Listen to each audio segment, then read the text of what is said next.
আপনি সুখ পাইতেন না, আপনি তৃপ্তি পাবেন না। গুনাহ তৃপ্তি দেয় না। এক সাগর, আটলান্টিক মহাসাগরের সব পানি যদি কোনো নেশাখোর, মদখোর, কোনো গাঞ্জাখোরকে দেওয়া হয়, সব পান করার পরেও তার তৃপ্তি হবে না। কিন্তু এক গ্লাস পবিত্র পানি পান করে তৃপ্ত হয়ে যায় হালাল। সারা পৃথিবীর 100 কোটি নারী যদি আজকের অসভ্য উলঙ্গ ছবি দেখে, যেই যুবক এরে যদি 100 কোটি নারীও উলঙ্গ করে দেখায়, কসম আল্লাহর, এই জানোয়ারের তৃপ্তি হবে না। কিন্তু একজন পুরুষ 70 বছর 90 বছর একজন হালাল স্ত্রী দিয়া তার জিন্দিগি কাটায় ফেলে। হালাল তৃপ্তি দেয়, হারাম কি দেয় না।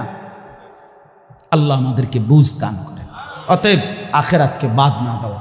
যুবক বন্ধু তুমিও না, বুড়া বাপ আপনিও না, পর্দার আড়ালের মা বোন আপনারাও না। আল্লাহ আপনাদেরকে তৌফিক দেন, আল্লাহ আপনাদেরকে কবুল